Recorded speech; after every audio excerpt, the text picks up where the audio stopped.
Hi and welcome to an overcast and damp Antigua where we have just felt the outside impact of Hurricane Elsa.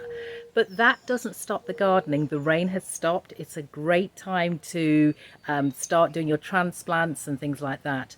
But what do you do when your seedlings get a little too big for the seed trays, but you can't yet transplant them to the garden?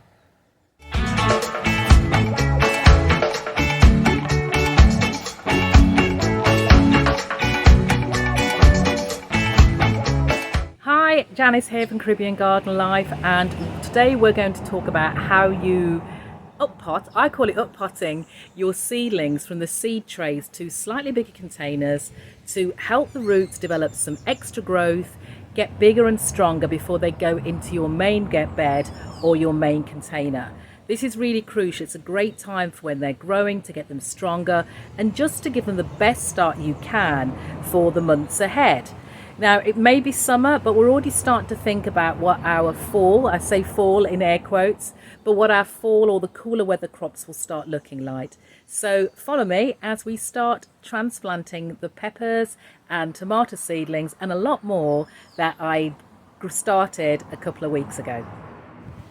As today we're going to focus on uppotting. I'm not sure you call it transplanting. Basically putting the seedlings, these seedlings here, into bigger pots. As you can see, they've got some great leaves on now. These have got the true leaves here. So you think of things that have like 4 leaves and not haven't got the baby leaf anymore. So they're definitely ready to go into bigger pots. Too young to go into the ground just yet because you want to get them a little more healthy, a lot bigger, a few more leaves and really develop some strong roots before we do that. So you don't need to have expensive equipment in which to transplant your seeds. I said everything's recycled, so I recycled. You see, these had some old seedlings before, but I'll just mark that out and I recycle my cups. I also have some new cups in case I run out, or you may have some little pots that you got from the garden centre. I know this had previously had oregano in, but nothing goes to waste, and I use that to uppot some seedlings as well. Then I have a knife, old kitchen knife, that helps easing out the seedlings without disturbing the roots too much. And I have a good old Sharpie pen because the Sharpie pen's what I write on the pots to remind me what I've actually planted. And lastly, the trowel, just the trowel to get the soil or the potting mix out of the bag. So I've half filled the pots with potting mix already, so I can get ready to put the seedlings in. Should also point out I've also pre-drilled holes in the bottom. Still need to have drainage, so all these have holes in the bottom. And what I'm going to do now is start by taking out the first seedling. So let's start with tomatoes. I have 4 different types of seedlings here. I have yellow pear, green zebra, brandywine and black prince. And I planted these probably about 2 weeks ago. So I'm going to start off with the first one. Not everyone took because they got a bit wet. We had a lot of rain, as I said. They got a bit wet in the tray they were in that I was using to contain them, but most have come through. So I'm going to start off here with one of the black prints here.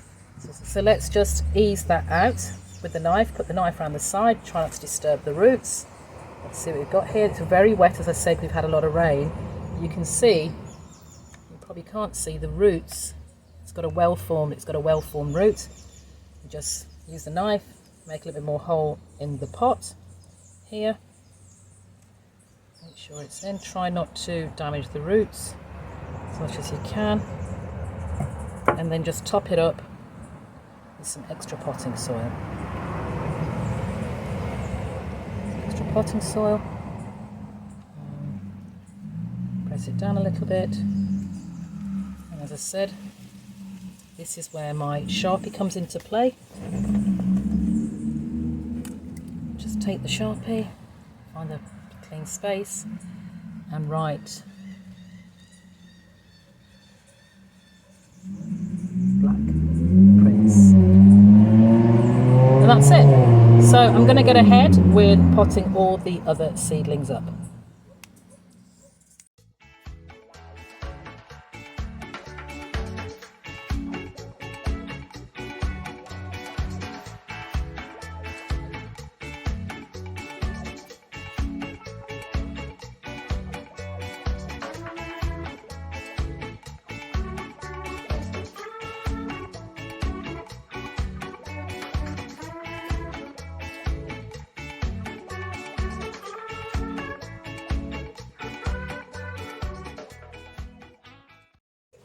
Next we're going to do the Brandywine. You can see the root here. Now the great thing about tomatoes is that when you put them in the pot, you want them to get as deep as possible in the pot. You want as much stem as possible, because the more stem you have, all the little hairs you see around the stem of the tomato seedling will grow into roots. That means they'll get much bigger root. They'll get much stronger roots. So you want it in the pot as deep as possible. So I've got it right down, right up to the leaves, right here.